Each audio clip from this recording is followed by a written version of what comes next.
નમસ્કાર, હું છું જયદેવસિંહ વાઘેલા અને તમે જોઈ રહ્યા છો વીએલ લાઈવ નો ખાસ કાર્યક્રમ પાવર પ્લે. આજે આપણા કાર્યક્રમની શરૂઆત એક એવી ઘટના સાથે કરીએ છીએ જેને સમગ્ર જૂનાગઢ સહિત સંત સમાજને હચમચાવી નાખ્યો છે. જૂનાગઢના પવિત્ર ભવનાથ ક્ષેત્રમાં આવેલ ભારતી આશ્રમના લઘુ મહંત 1008 મહામંડલેશ્વર મહાદેવ ભારતીજી 2 નવેમ્બરની વહેલી સવારથી ગુમ છે. તેઓને આશ્રમ છોડતા પહેલા 5 પાનાની સુસાઇડ નોટ લખી હતી, જેમાં માનસિક ત્રાસ અને આંતરિક વિવાદોની વાત લખી હોવાનું સામે આવ્યું છે. આ ઘટના માત્ર એક ગુમ થયેલ મહંતની નથી, પરંતુ એ સંત સમાજની આંતરિક સ્થિતિ, માનસિક તણાવ અને આધ્યાત્મિક જગતમાં ઉઠતા પ્રશ્નો પર પ્રકાશ ફેંકે છે. આજે આપણે આ ટોક શોમાં ચર્ચા કરીશું. શું છે આ ઘટનાની પૃષ્ઠભૂમિ?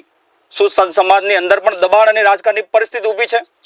અને સૌથી અગત્યનો સવાલ કે એક સંત આત્મા જે બીજાઓને શાંતિનો માર્ગ બતાવે છે, તે પોતે અસ્વસ્થ કેમ બની ગયા છે?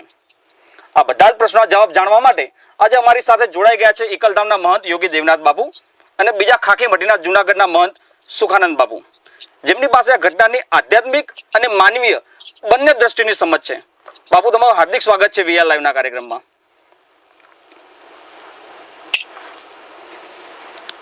સુખાનંદ બાપુ, મારે સૌથી શરૂઆત આપનાથી કરવી છે. મહાદેવ ભારતી બાપુ ગુમ થયાની ઘટના સામે આવ્યા બાદ સંત સમાજમાં ભારે ઉબાળો મચી ગયો છે. ત્યારે તમને સવાલ કરવા માંગીશ કે તમે આ સમાચાર સાંભળીને વ્યક્તિગત રીતે કેવી રીતે પ્રતિસાદ આપ્યો હતો? આપનો પહેલો વિચાર આપને શું આવ્યો હતો? પહેલો વિચાર તો મને એવું જ આવ્યું હતું, કારણ કે થોડા 3-4 મહિના પહેલા એમના ઓડિયો ક્લિપ વાયરલ થયું હતું અને એ થોડી ઘટના એને પહેલા અમને ઘટના બાબતમાં વાત પણ કરી હતી. અને લોકો અત્યારે કોઈ રેકોર્ડિંગ કરી લે પછી કંઈક ને કંઈક માધ્યમથી બદનામ કરે, એટલે બહુ અંદરથી એક વેદના થઈ હતી કે અત્યારે સંત સમાજને પણ લોકો બદનામ કરવામાં કઈ બાકી રાખતા નથી.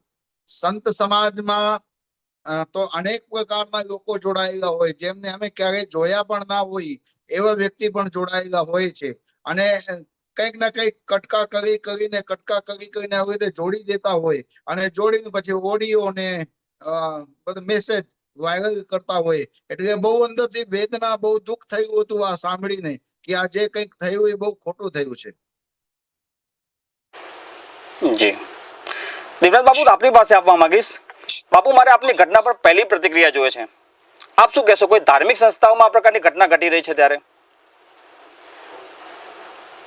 જયદેવસિંહ, પહેલી વાત એ છે કે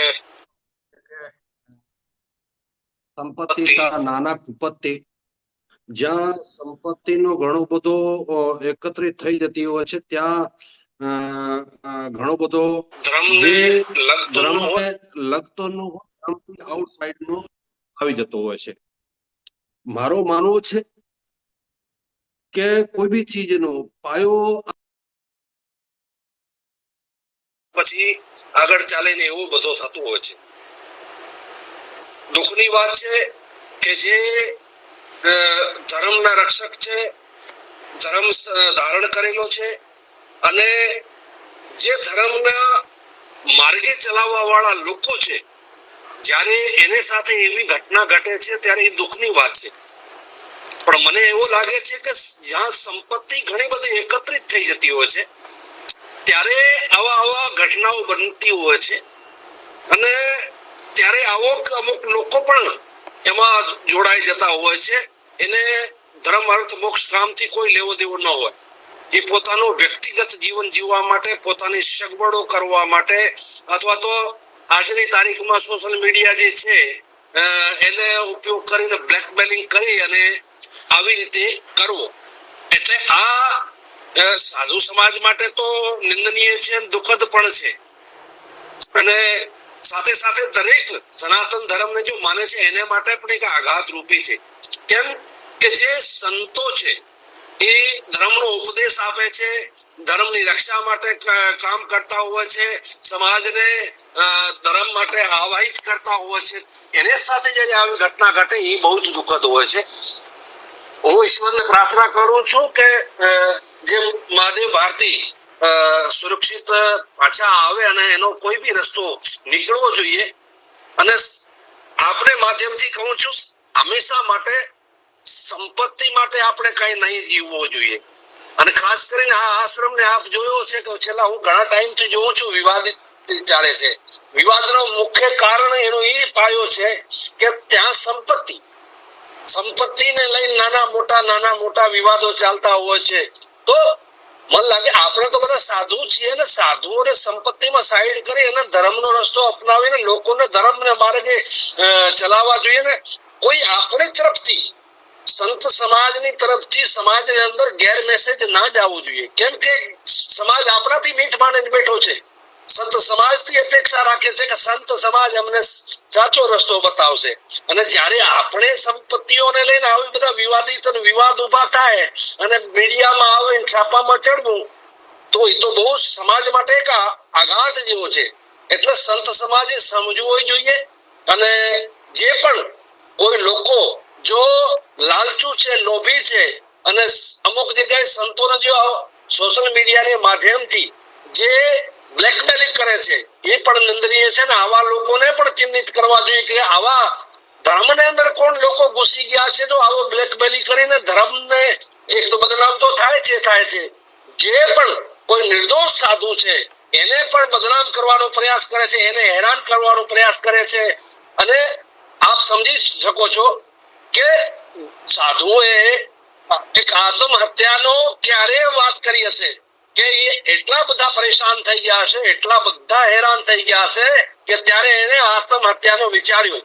એટલા માટે સંત સમાજ ચોક્કસે આ ચીજની ચિંતા કરવી જોઈએ કે ધર્મની અંદર આવા લોકો કોણ ઘૂસી ગયા છે, કે આશ્રમોની અંદર આવા લોકો કોણ ઘૂસી ગયા છે, ધર્મને બદનામ કરે છે, સંતોને બદનામ કરે છે, અને ભોળા ભાળા સાધુઓ છે એને બ્લેકમેલવાનો જો પ્રયાસ કરે છે, એને ઉપર ધ્યાન આપવું જરૂરી છે. જી સુખરામ બાપુ, આપની પાસે આવીશ. ભારતીય આશ્રમમાં છેલ્લા કેટલાય સમયથી મનદુખ અથવા આંતરિક વિવાદો ચાલી રહ્યા હતા એવી ચર્ચા છે. આપ એક સંત સમાજમાંથી છો, આપ આ વિવાદ પર શું કહેશો? ભારતીય આશ્રમને સાથે હું ઓછામાં ઓછા 25 વર્ષ સુધી જોડાયેલા છું. 25 વર્ષથી હું બાપુને ઓળખું છું. અને ભારતીય આશ્રમ ઘણા વર્ષોથી થોડું વિવાદમાં ચાલે છે.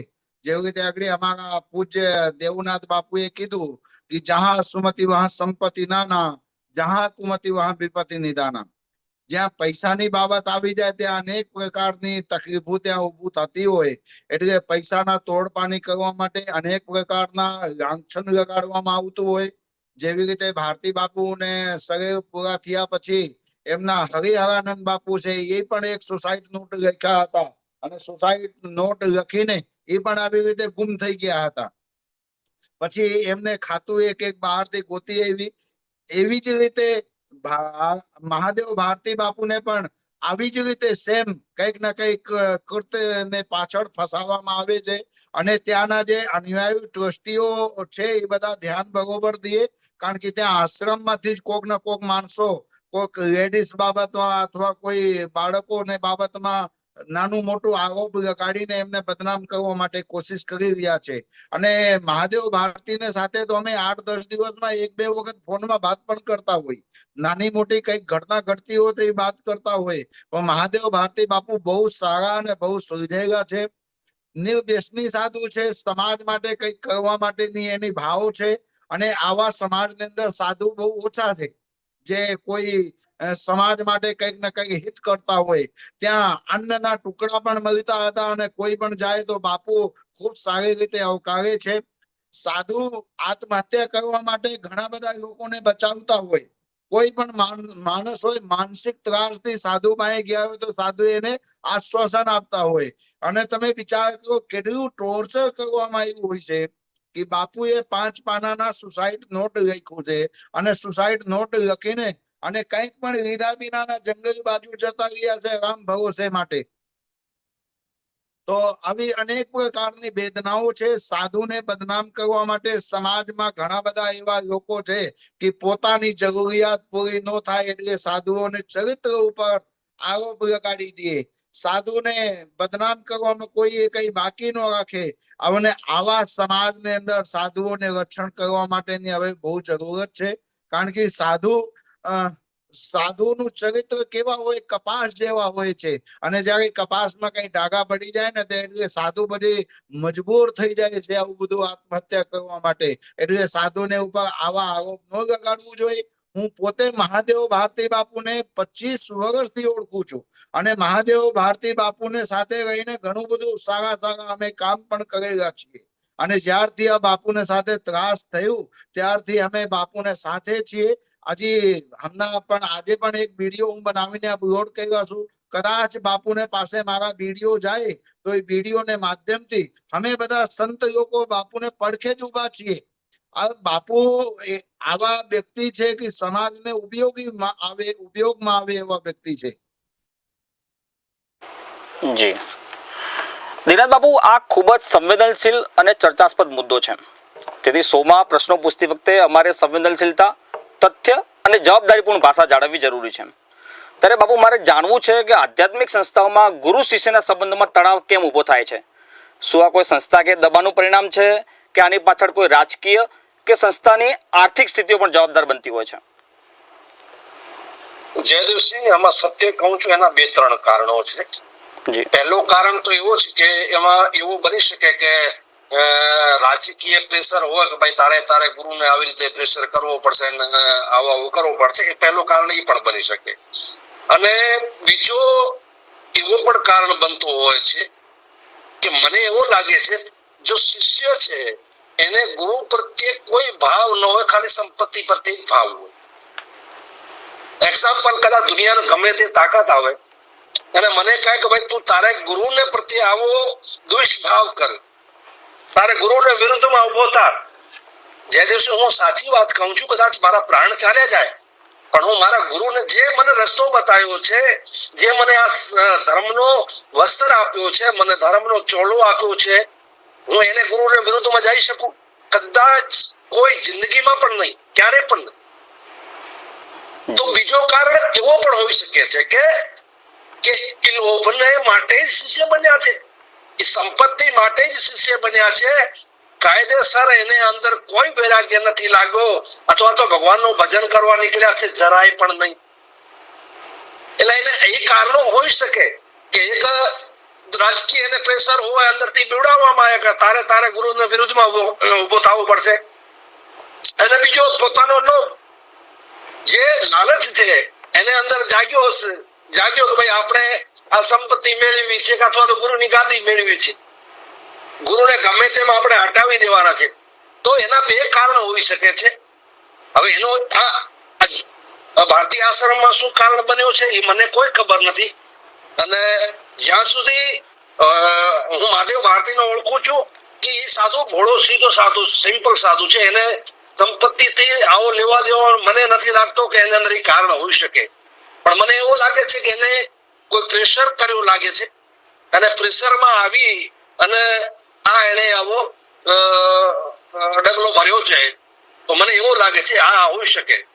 હવે સત્ય શું છે એ તપાસાય, જેમ મહાદેવ ભારતી મળે એની સિક્યુરિટી ચેક કરે, તપાસ કરે, પોલીસ તપાસ કરશે, ત્યારે સત્ય એનું સામે આવશે. સત્ય જે હશે તે સામે.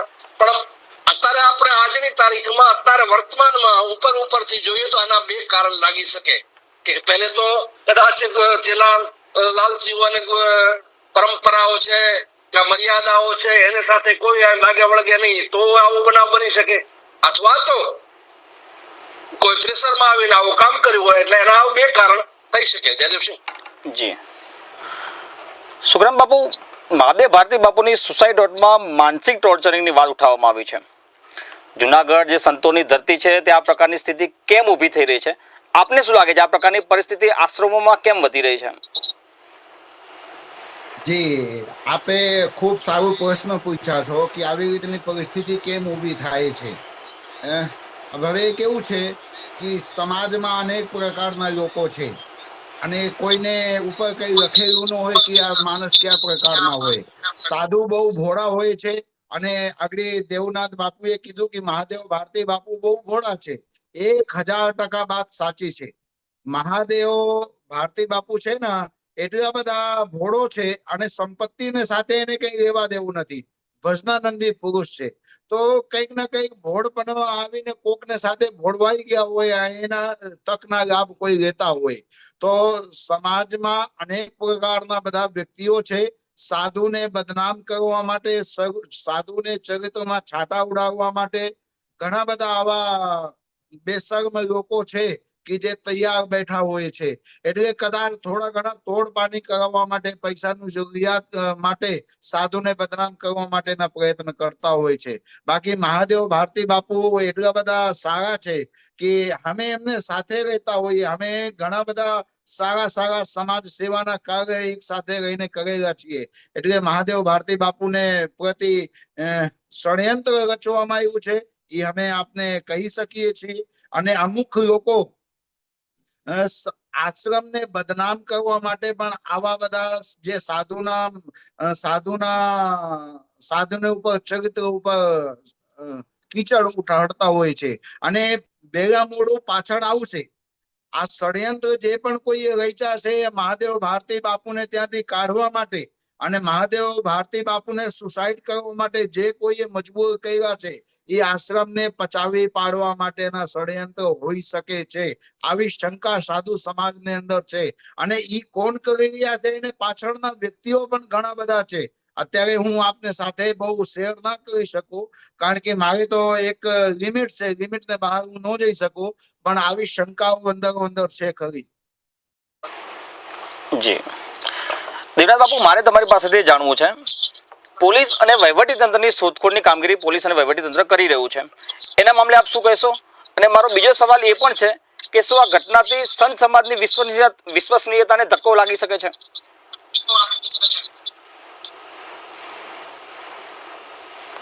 જયદેવસિંહ, એની અંદર એવો છે કે કોઈ એક વ્યક્તિને કરવાથી સંત સમાજ નો ઓલો થઈ જાય, અથવા તો ધર્મ પછી એક વ્યક્તિ પૂરતો છે એવો નથી. ધર્મ તો સદૈવ ચાલતો આવ્યો છે અને સદૈવ ચાલવાનો છે, એમાં કોઈ વાંધો નથી. અને ધર્મને કોઈ કઈ ડગાવી ન શકે. અને સંત સમાજની પરંપરા આવ્યો, અમુક લોકો ધર્મની અંદર એવા આવતા હોય છે જો ધર્મને બદનામ કરવાનો, સંત સમાજને બદનામ કર્યાનો પ્રયાસ કરતા હોય છે.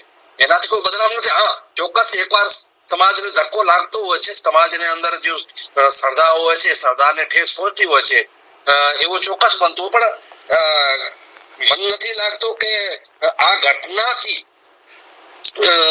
સંત સમાજ જો આપણે પોતાનું કાર્ય કરી રહ્યું છે, ધર્મને પથે ચાલી રહ્યો છે, ધર્મને ચલાવી રહ્યો છે, સંસારને ધર્મની રાહ બતાવી રહ્યું છે, એમાંથી વિચલિત થશે અને પાછો હટશે મને નથી લાગ્યો. વિશે આપણો બીજો પ્રશ્ન હતો કે પોલીસની ચોક્કસ તપાસ થવી જોઈએ. ખાસ કરીને જુનાગઢ પ્રશાસન ઉપર હું 1000 વાર પ્રશ્ન ઉભા કરી ચૂક્યો છું, હજી પણ કરું છું કે જુનાગઢ ની અંદર જો ગિરનાર છે, ગિરનાર ક્ષેત્રની અંદર જેટલી ઘટનાઓ ઘટતી હોય છે, મને લાગે છે આખે ગુજરાતમાં એટલી સંતોની અંદર ઘટના ઘટતી નથી એટલી ગિરનાર ની અંદર ઘટે છે. તો ત્યારે પ્રશાસનને એ પણ ધ્યાન રાખવું જોઈએ કે રોજ રોજ કોઈ નાની મોટી ઘટનાઓ ઘટે છે, એનું કારણ શું છે? જો એવા લોકો ત્યાં ઘૂસી ગયા છે એની પ્રશાસન જોઈ નથી શકતો, અથવા તો એ લોકોને ઓળખી નથી શકતો, એવા લોકોને ચિહ્નિત કરવા જોઈએ. જરૂરી છે કે આ ધર્મ ક્ષેત્રની અંદર આવા કોણ લોકો ઘૂસી ગયા છે જો ધર્મને, સંતોને, સનાતન પરંપરાઓને, ધર્મ સ્થળોને જો બદનામ કરવાનો પ્રયાસ કરે છે. મને લાગે પ્રશાસન થોડો ઘણો ગમે ત્યાં જો તો એની નિષ્ફળતા પણ છે. એવું નથી કદાચ પ્રશાસન કહેતો હોય કે નહીં અમે સફળ છીએ, નહીં, બિલકુલ. વચ્ચે જે ગોરક્ષનાથજીની મૂર્તિ ઉપર તોડવામાં આવી, કોઈ સીસી કેમેરો નહીં. અરે ભાઈ, આવડો મોટો ગિરનાર ક્ષેત્ર છે, તીર્થ ભૂમિ છે, લાખો કરોડો લોકો દર્શન કરવા આવતા હોય છે, તમારી પાસે 4 કેમેરા નથી લગાવી શક્યા તમે? કાલે કોઈ આતંકવાદી આવે, ઘટના ઘટાડીને ભાગી જાય એટલે તમારો તો હાથ ઊંચા કરી દે, સાહેબ અમને ખબર નથી, અમે ગોતીએ છીએ. આ કોઈ વાત નથી થઈ. અને એવી વાત કરે તમે છૂટી જાઓ, એ છૂટી ન શકો. તમારી એક જવાબદારી બને છે ત્યાંને લો અને ઓર્ડર ને ત્યાં કોઈ એવી પ્રવૃત્તિ ના થવી જોઈએ, કોઈ આવી હરકત ના થવી જોઈએ. ધર્મ ક્ષેત્ર છે, સમગ્ર ભારતના લોકો ત્યાં દર્શન કરવા આવતા હોય છે, તો પ્રશાસનની શું જવાબદારી છે? પ્રશાસન શેના માટે બેઠો છે? ત્યાં ઓફિસરો પૈસા પગાર લે છે, સરકારના અધિકારીઓ પૈસા પગાર લે છે, કોના છે? પબ્લિક ટેક્સપેયર ના પૈસા છે. તો તમે મોટા મોટા પગારો લઈ લેશો તો તમારી કામગીરી છે એ તો તમે કરો. ભાઈ આવડો મોટો ગિરનાર ક્ષેત્ર છે તો તમારી જવાબદારી શું? ત્યાં પ્રશાસનની કોઈ જવાબદારી નથી. ફિલ્મી જેવો કામકાજ તમારો. ફિલ્મી ફિલ્મોમાં કોઈ ઘટના ઘટી જતી હોય પછી ત્યાં પોલીસ પહોંચતી હોય છે, તો ગિરનાર પ્રશાસનનો એવો જ કામ છે, જુનાગઢ પ્રશાસનનો એવો જ કામ છે. કોઈ ઘટના ઘટી જાય પછી ઊંચા નીચા થતા હોય છે, તાળાફોડી કરતા હોય છે, તોડી નાખશો, મારી નાખશો, ફાડી નાખશો. અરે ભાઈ ઘટના ઘટી ગઈ પછી શું તમે એના પહેલે તમે શું પાણી આવે એના પહેલાથી પાળ બાંધવી પડે. પાણી આવે પછી તમે પાળ બાંધવા જાઓ તો એ કોઈ દિવસ મેલ નહીં પડે, એ કોઈ દિવસ સંભવ નથી. તો એમાં 100% જયદેવસિંહ હું કહું છું કે ગિરનાર જુનાગઢ પ્રશાસન ફેલિયર છે. એનો મોટો ફેલિયર છે કે વારે વારે જુનાગઢની અંદર ઘટનાઓ ઘટતી હોય છે તો તમારી પાસે કોઈ એને રોકવાનો રસ્તો નથી, તમારી પાસે કોઈ રોકવાનું સાધન નથી. આવડો મોટો ભૂમિ ક્ષેત્ર છે એટલે પ્રશાસન હું ચોક્કસ ફેલિયર માનું છું. જયદેવસિંહ જી સુખરામ બાપુ, સંત સમાજમાં માનસિક દબાણ, ઈર્ષા અને રાજકારણ વધી રહ્યું છે એવી ધારણા લોકોમાં છે. આપના માટે આમાં કઈ સત્ય છે? શું ધાર્મિક સંસ્થાનોમાં હવે રાજકારણ ઘૂસી ગયું છે? આપ શું માનો છો? હવે પ્રભુ કેવું છે કે હવે બધા આશ્રમોને ટાર્ગેટ કરવામાં આવે છે, સાધુઓને બધાને ટાર્ગેટ કરવામાં આવે છે. સાધુઓને અત્યારે આમ પાડી દેવાની વાતો આવે છે, કારણ કે હવેના જે સમાજમાં લોકો છે નેગેટિવિટી વધારે આવી છે. એટલે સાધુ સમાજની અંદર અનેક પ્રકારના વિકૃતિઓના માણસો અંદર આવી જતા હોય કે આ લોકો સાધુનું કંઈક સારું જોઈ શકતા ના હોય. સાધુ તો કેવા એક માં જેવા હોય છે. માની પાસે કોઈ પણ બાળક જાય અને માં એને બધા લાડ અને પ્યાર બધા કરતી હોય અને માં માથે હાથ ફેરવી દે એટલે બાળકને સારું થઈ જાય. એવી રીતે સાધુને પાસે કોઈ પણ પ્રકારના વ્યક્તિ જાય, સાધુ એને પ્રેમ આપે, એને હૂંફ આપે, એમને આવકાર આપે. ધીમે સાધુને અંદર એન્ટર થઈ જાય અને પછી સાધુને પછી સ્વભાવ ને પ્રભાવ જાણીને પછી સાધુને ઉપર પ્રેશર બનાવે, દબાવ બનાવે અને આશ્રમ પડાવી લેવાની વાતો થતી હોય. અને સાધુને પાસે કોઈ પણ પ્રકારની મિલકત સંપત્તિ હોય એ પોતાની તો હોય નહીં, એ સમાજમાંથી આવેલી વસ્તુ હોય અને સાધુ એના રક્ષણ કરતા હોય. એટલે અમુક લોકો જોઈ ન શકતા હોય એટલે મિલકત અને સંપત્તિ માટે સાધુને ચરિત્રને ઉપર આરોપ નાખવામાં આવે છે. એટલે સાધુઓને અનેક પ્રકારની બદનામી કરવા માટેના સમાજમાં અનેક પ્રકારના લોકો છે. અત્યારે કેવા છે, પોતાના સ્વાગત સાધુઓને પાસે પૂરું ન થાય તો તરત એને ઉપર નેગેટિવિટી વાતો કરીને સાધુને ઉપર આરોપ નાખે અને સાધુને બદનામ કરવા માટે કરે. અને સાધુ હંમેશા નિર્મલ મનના હોય છે. સાધુને અંદર કોઈ વિકાર ના હોય, સાધુને અંદર કોઈ ઈર્ષા ના હોય. પણ સમાજમાં આવા લોકો નથી હોતા. સાધુ કોઈના કોઈને બાતુમાં આવી જાય અને પછી સાધુ ભોળવાઈ જાય અને પછી સાધુને આ લોકો ચરિત્રમાં બદનામ કરીને પછી એને મજબૂર કરી દેતા હોય. આવી રીતે જેવી રીતે સેમ મહાદેવ ભારતી બાપુને ઉપર આરોપ નાખવામાં આવ્યું છે. મહાદેવ ભારતી બાપુ અત્યારે લાપતા છે, 5 પાનાની સુસાઇડ નોટ લખીને. અને જુનાગઢના જે તંત્ર છે, તંત્ર ખૂબ સારી રીતની તપાસ કરીને અને બાપુને ગોતવા માટેના પ્રયત્ન કરે છે. અમે પણ ભગવાનને પ્રાર્થના કરીએ છીએ કે બાપુ અહીંયા મળી જાય અને બાપુ આશ્રમમાં આવે અને દૂધના દૂધ પાણીના પાણી થઈ જાય, તાકી સમાજની અંદર એક સાધુની ખરાબ મેસેજ ના જાય. સમાજની અંદર સાધુને પ્રતિ કોઈ એવી રીતની શંકા ને કુશંકાઓ ના ઉભો થાય કે સાધુ આમ ખરાબ હતા. સાધુ તો એકદમ સરળ હોય છે.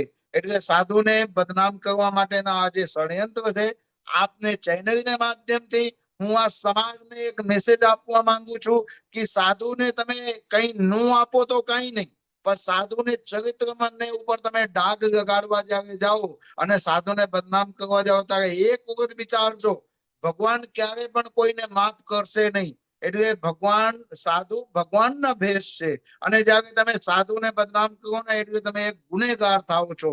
એટલે આપ સર્વેને આ ન્યૂઝને માધ્યમથી એક મેસેજ આપું છું કે તમે સાધુને કઈ નહીં આપશો તો ચાલશે, તમે ભગવાનને કઈ નહીં આપશો તો ચાલશે, પણ તમે ચરિત્રને ઉપર બદનામ કરવા માટેના એક પ્રયત્ન જે કરો છો ને એ ના કરો, કારણ કે સાધુને બદનામ કરવાના બહુ મોટું પાપ હોય છે. જી દિવ્યાંગ બાપુ, તમારો અભિપ્રાય લેવા માંગુ છું કે શું સંત સમાજની નિષ્પક્ષ તપાસ સમિતિ ઊભી કરવી જોઈએ જેથી આવા વિવાદો પર આંતરિક રીતે નજર રાખી શકાય? આ જયદેવસિંહ છે તો કામ બધું કઠિન પણ થઈ શકે તો વાંધો ના આવે કે ભાઈ આમાં નિષ્પક્ષ કમિટી એક હોવી જોઈએ અને એની ઉપર તપાસ કરવી જોઈએ. અને સાચી આવા કોણ લોકો છે જો ધર્મને બદનામ કરવાનો પ્રયાસ કરતા હોય છે, પોતાને લોભ ને લાલચને લીધે એ કોઈ સંતની જોતા નથી ને એને કોઈ સમાજની જોતા નથી, કોઈ ધર્મની નથી જોતા અને બદનામ કરવાનો હંમેશા માટે જો પ્રયાસ કરે, ચોક્કસ મને લાગે આવી કમિટી હોય અને એક સાચી રીતે એની તપાસ કરે અને એને હંમેશા માટે કામ કરે તો એ વાત બાબત તો સારી છે. પણ જયદેવસિંહ મને લાગે છે અસંભવ જેવું કામ છે કે કોઈ કમિટી નિષ્પક્ષ રહીને આવું બધું કામ કરે અથવા કમિટી બને.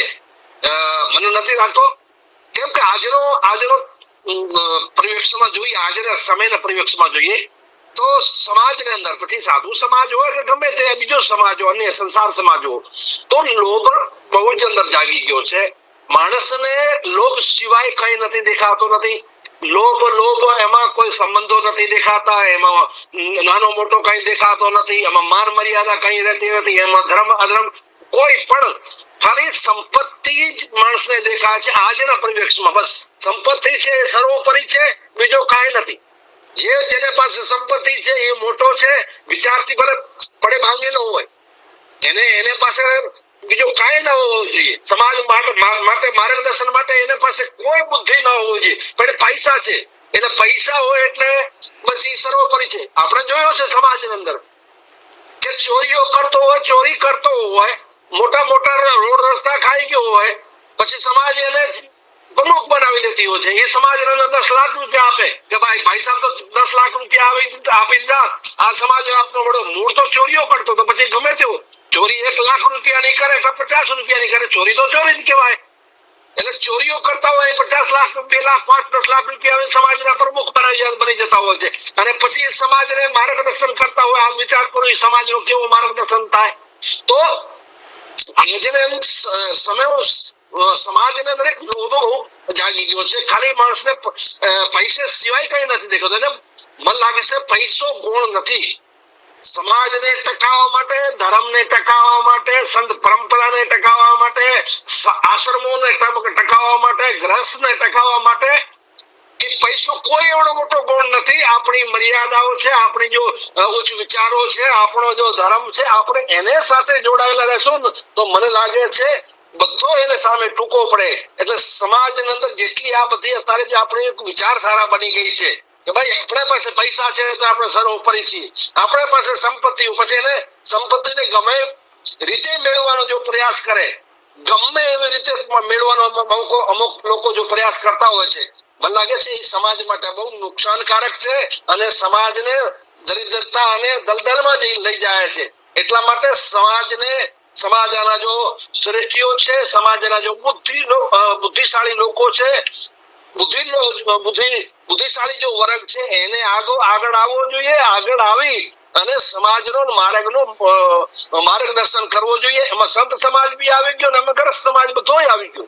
સમાજના શ્રેષ્ઠીઓ છે, જો બુદ્ધિજીવી લોકો છે એને આગળ આવવો જોઈએ અને એક રસ્તો કાઢવો જોઈએ. લોભી લાલચુ જયારે તમારા આગેવાન બની જાય કે તમારા સર્વશ્રેષ્ઠીઓ આગળ મોટા બની જાય તો મને લાગે સમાજને નુકસાન પહોંચાડે છે. પથ્થરની નાવ ઉપર બેસવાથી નાવ પોતે ડૂબે અને એને જે વ્યક્તિ બેઠો હોય એને પણ ડૂબાડે. તો સમાજમાં આવા લોકો જ્યારે સમાજની આગેવાની કરે, લોભી લાલચી લોકો કરશે તો સમાજને ચોક્કસપણે નુકસાન કરશે. પછી સાધુ સમાજ હોય તો શું અને સંસારનો સમાજ હોય તો શું, કોઈ બી જ્યારે આવા લોકો સમાજની આગેવાની કરે, આવા લોકોને દૂર કરે અને સમાજના જે બુદ્ધિશાળી લોકો છે, બુદ્ધિજીવી છે, સંત મોટા સંતો જો બુદ્ધિજીવી છે, આવા લોકોને આગળ આવી અને સમાજને સાચો માર્ગદર્શન કરવો જોઈએ. જી, આપ બંને મહંત અમારી સાથે જોડાયા, આટલો સમય આપ્યો, ચર્ચાને સુખદ અંત આપ્યો. મને આપશો રજા દર્શક મિત્રો. નમસ્કાર.